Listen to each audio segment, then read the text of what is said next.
안녕하세요. 이 시간에는 고객 반응의 유형부터 살펴보겠습니다.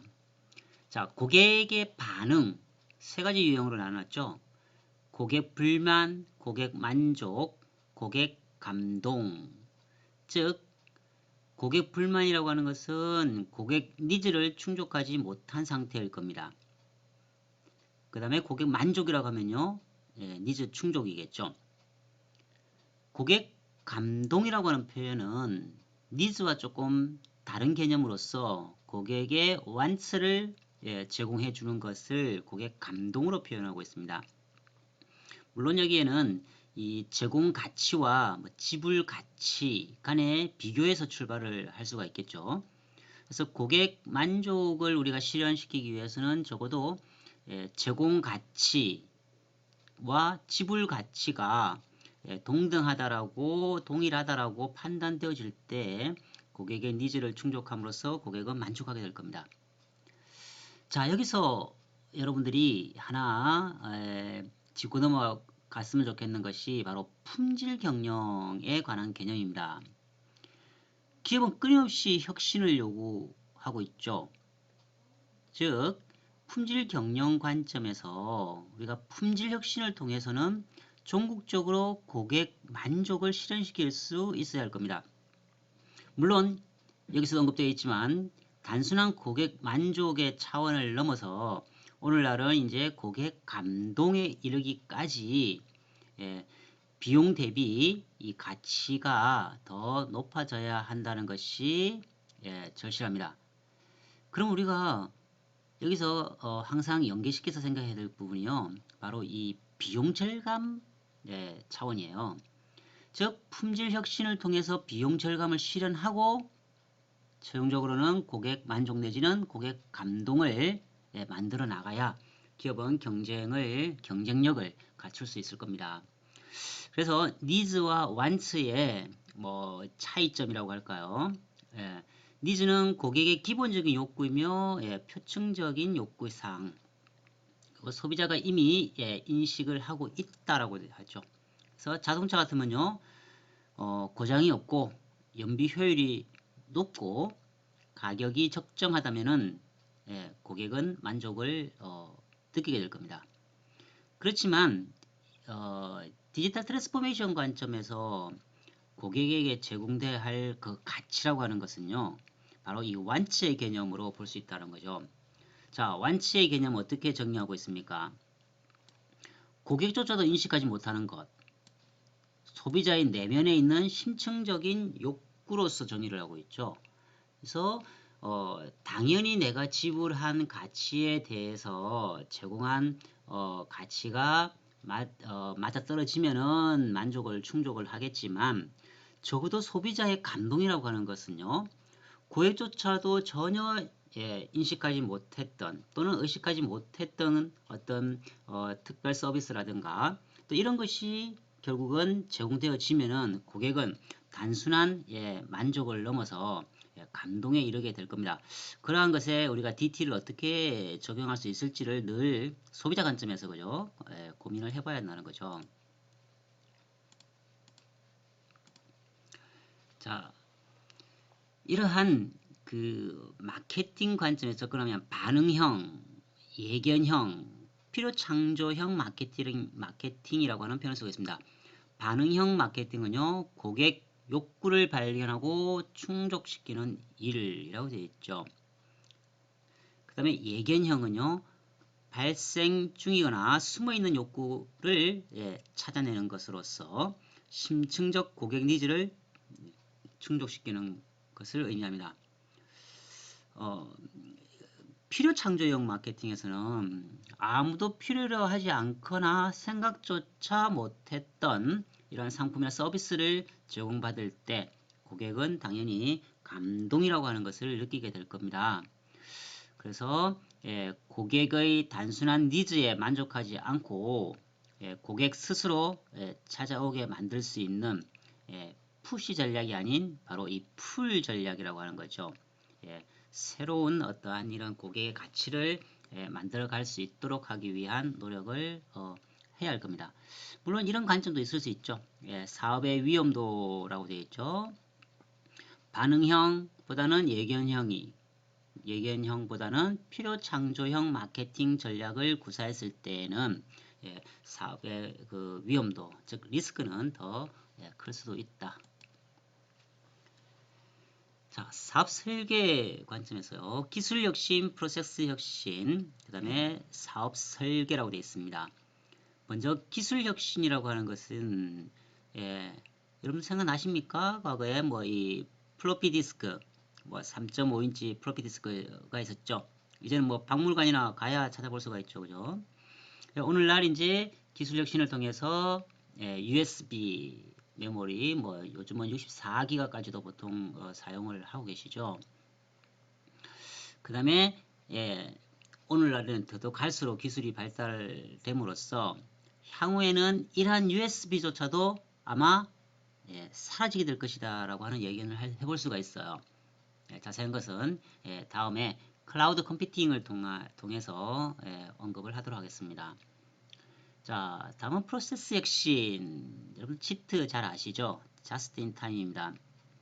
자, 지트라고 하는 것의 핵심은 필요한 것을 필요할 때에 필요한 만큼 제공하는 방식이에요. 그래서 여러분들이 하나 기억하셔야 될 것은 지트가 지향하는 바는요, 바로 재고 제로입니다. 굉장히 좀 현실성이 없다고 판단하실 수가 있죠, 그죠? 어쨌든 기업 입장에서는 이 재고라고 하는 것 자체가 바로 비용입니다. 앞서 품질 혁신을 통해서 결국은 고객 만족을 실현시키기 위해서는요, 비용 절감을 실현시켜야 되죠. 그러면은 우리가 이 재고라고 하는 개념은 바로 비용의 개념과도 동일합니다.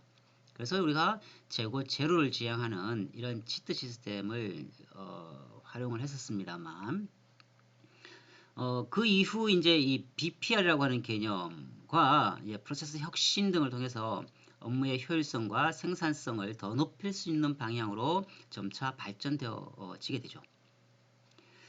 따라서 우리는 이 고객이 원하는 가치를 제공할 수 있도록 그러한 사업 설계를 끊임없이 개발해 나가는 노력을 해야 할 것입니다.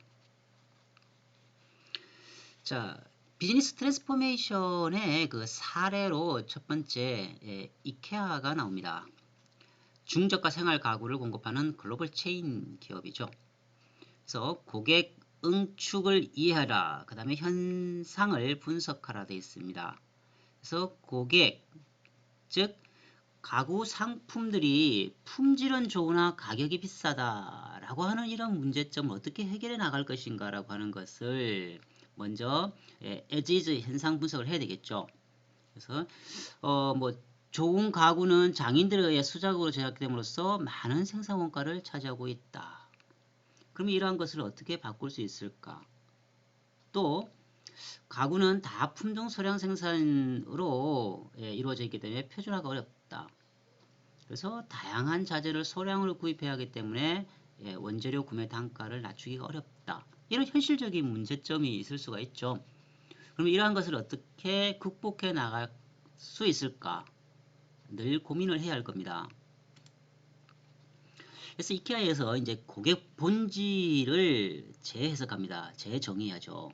고품질 가구를 낮은 원가의 생산, 저렴한 가격으로 판매할 방법은 없을까? 라고 하는 근본적인 질문을 이제 던지게 되는 거예요. 따라서 고객 경험을 이제 설계하게 되는 거죠. 고객이 운반하고 조립을 할 수 있는 표준화된 가구를 대량으로 생산, 가격을 낮추자 라는 유력화를 얻게 된다는 거죠. 이것이 결국은 실제로 현실화시켜 줌으로써 오늘날 이케아가 존재하는 것 같습니다. 고객은 전시장에서 조립된 가구를 보고 마음을 정한 다음 창고에서 직접 그 가구를 찾는 셀프 서비스를 하며 값을 지불한 뒤 차에 실어 집으로 가져감으로써 배달 비용을 절감시킬 수 있었다. 또 고객이 스스로 가구를 조립하게 함으로써 제조업자와 상점의 비용을 더욱 절감할 수 있었다. 자, 이처럼 우리가 이 근본적인 어떤 그 문제를 제시를 하고 고객 관점에서 설계를 시도함으로써 고객 만족 내지는 고객 감동을 실현할 수 있는 방안을 끊임없이 강구해야 되겠죠. 자, 그래서 운영 모델 개발이라고 되어 있습니다. 자, 품질은 한 세대 동안 사용할 수 있는 정도로 만족을 시키더라. 고객 체험 측면을 위해서 고객들은 이케아로 소풍 오게 된다. 그래서 뭐 볼거리도 제공해주고 그죠. 이런 전략들이 필요할 겁니다. 여기서 우리가 이제 전통적인 상점이 마진은 높고 매출이 적은 반면 이케아는요 마진은 조금 다소 낮지만 매출을 높이는데 역점을 두는 것이었다. 그래서 우리가 통상 이케아의 가구가 타 상점보다 20% 정도 저렴하지만 이런 박리담회로 큰 수익을 유지해 나갈 수 있다라고 하는 겁니다. 자, 다음은 사우스웨스트 한번 사례를 볼까요? 자, 사우스웨스트는 우리가 최초의 직항 노선 및 오늘날 이제 대중화가 되고 있는 이 저가 항공사의 개발에 착수를 하게 되는 거죠. 전통적인 이 항공 노선을 보세요. 그러면은 여행을 위해서 항공 노선을 3번 갈아타야 하는 이런 소비자 관점에서 굉장히 불편함을 감내하고 있었다고 하는 겁니다. 그래서 뭐 소도시, 허브공항 또 뭐 소도시로 이렇게 여러 번 갈아타야 되는 이런 불편함이 있었다라고 하는 거죠. 그래서 자연히 여행하는 입장, 사람 고객 입장에서는요 많은 시간과 또 갈아타는 불편함, 또 뭐 상대적으로 비싼 항공료 이런 것을 계속 지불했어야 한다는 거죠. 그래서 일반적으로 대형희 항공사는 친절한 기내 서비스를 제공하지만 상대적으로 비싼 운임을 받고 있다는 것도 현실입니다. 그래서 어떻게 하면 이런 것을 해결할 수 있을까를 이제 늘 고민을 해보는 거죠. 고객이 요구하는 것은 뭐다? 시간, 그죠? 그 다음에 비용의 절감, 그 다음에 환상의 어떤 그 번거로움을 해소시켜 줄 수 있는 그러한 직항이나 또는 저가 항공 등이 필요로 했었다라고 하는 겁니다. 자, 다음은 우리가 잘 알고 있는 맥도날드를 한번 보실까요? 자, 맥도날드의 사례를 한번 보시면 첫 번째 이제 프랜차이즈 식당의 출발, 최초로 스토어 컨셉을 창안했다라고 되어 있습니다. 먼저 고객 응축 이해죠. 자동차로 전국을 여행하면서 국도변의 휴게소에서 들러서 식사를 하더라. 그 다음에 여러 가지 이제 불편함을 많이 찾을 수가 있었죠. 그래서 고객 본질이 무엇인지를 집중해서 찾아내기 시작하는 거죠. 항상 고객 관점에서 접근을 해야 해답을 찾을 수 있을 겁니다. 그래서 맥도날드 형제가 운영하는 식당에 햄버거와 밀크쉐이크를 파는 손님이 문전성시를 이루더라. 그래서 순간 이 식당을 전국의 휴게소마다 세우면 어떨까를 점차 이제 현실화시켜 나가는 거죠. 자, 에지즈 분석입니다. 자, 기존의 식당은 단일 점포의 개념으로서요. 메뉴가 표준화되어 있지 않았다라고 하는 거죠. 그래서 우리가 이런 것들을 해결할 방안을 점차 찾게 되는 겁니다. 자, 보시면은요.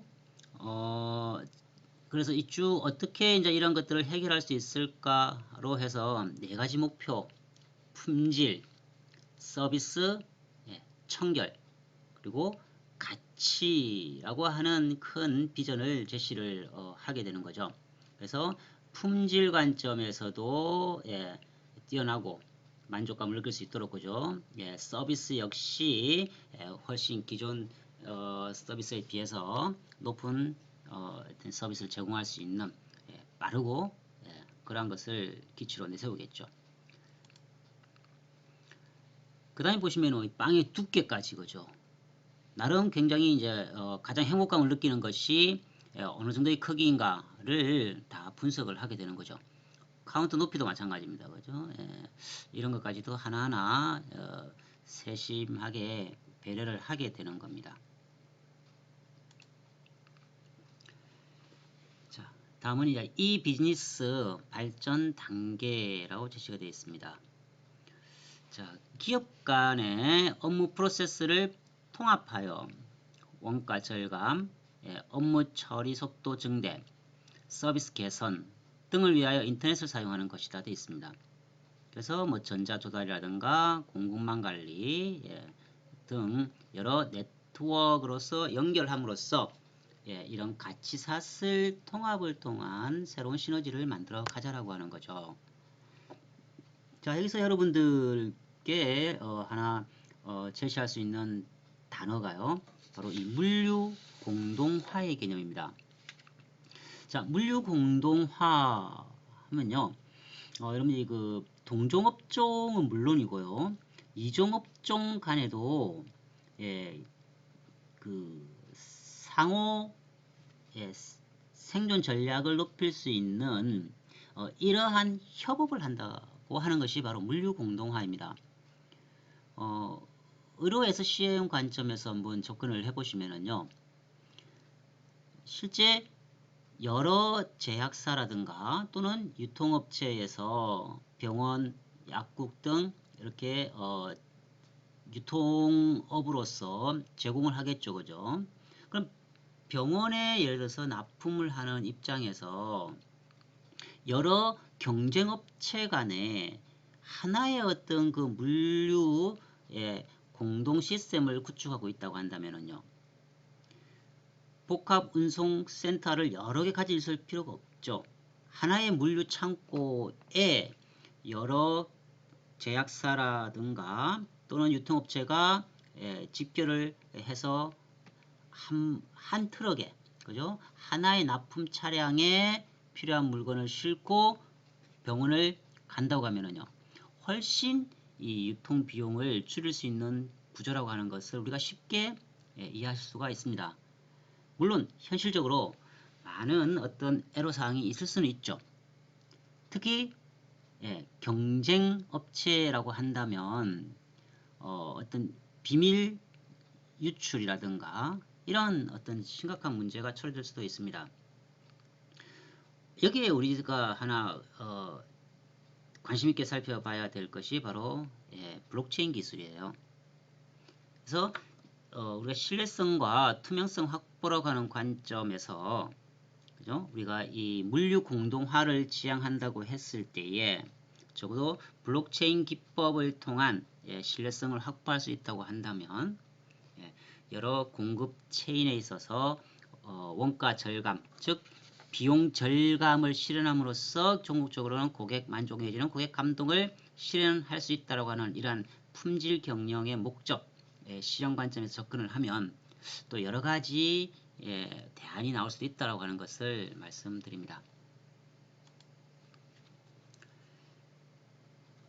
자, 다음은 산업융합이라고 되어 있습니다. 핵심 키워드 중에 하나가 융복합이죠. 자, 컨버전시 할 수 있어야 된다. 산업과 산업의 경계 영역 간에 새로운 산업이 등장하는 것이라고 되어 있습니다. 잘 아시겠지만 보험과 은행 사이에 그죠? 뱅크슈란스라고 되어 있죠. 그죠? 그 다음에 뭐 IT와 통신 사이에 뭐 앱스토어가 가능하겠죠. 그 다음에 소비재와 엔터테인먼트 그 다음에 방송 사이에 홈쇼핑이 존재할 수 있겠다라고 하는 겁니다. 이처럼 우리가 이종산업 간의 융복합을 통한 새로운 비즈니스 모델 개발이 바로 이 트랜스포메이션 개념에서 중요하게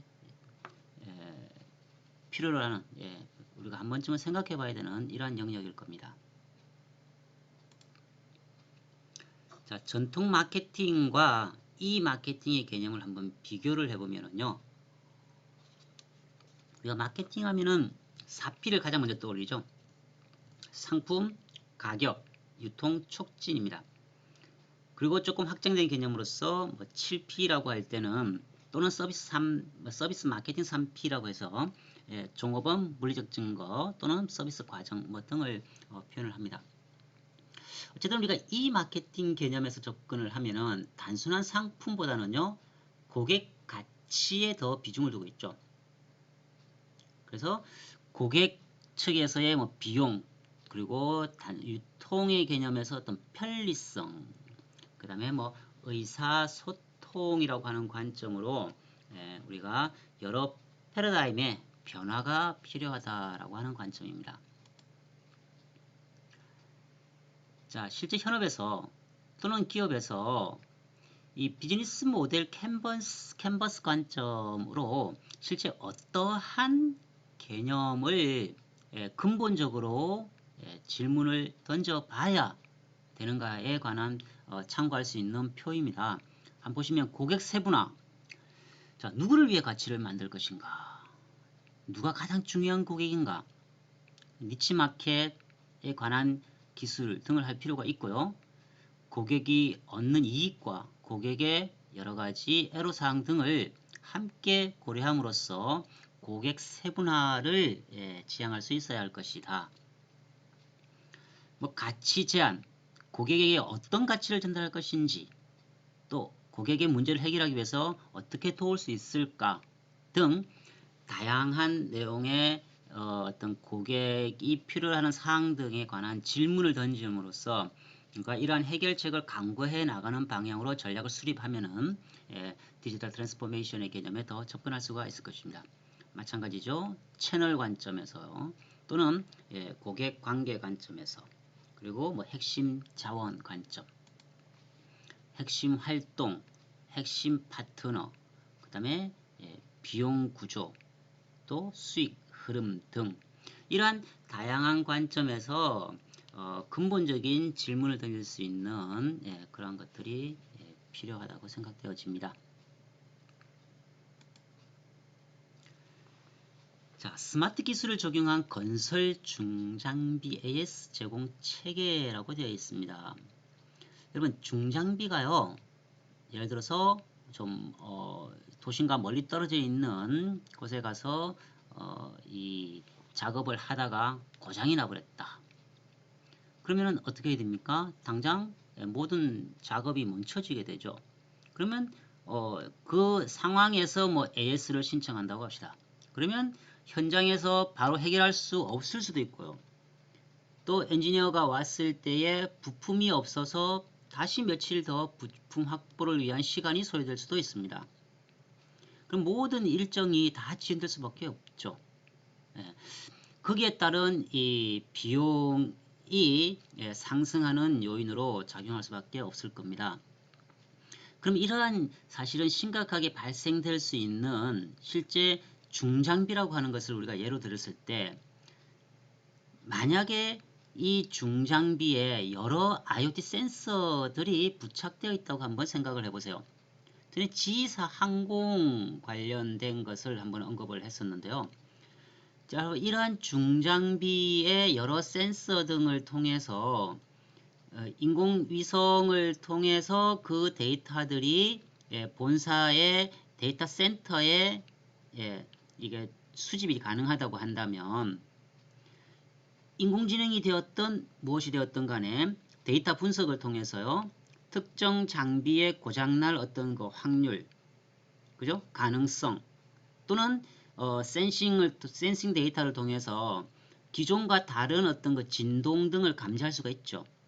아, 그러면은 이게 지금 이상 징후야 라고 하는 것을 바로 캐치할 수 있기 때문에요. 그러니까 빅데이터의 이상현상 감지 시나리오 관점에서 충분히 예방정비를 통해서 미연에 어떤 것을 예방정비를 통한 비용의 손실 부분을 충분히 방지할 수 있다라고 하는 겁니다.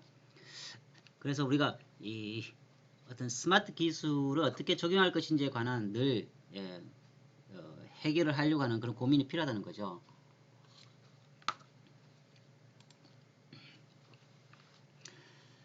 자, ANX 사례라고 되어 있죠. 미국의 자동차 3사가 부품 구매를 공동으로 운영한다. 그 다음에 3사가 부품을 표준화하고 같은 시스템을 통해서 조달한다.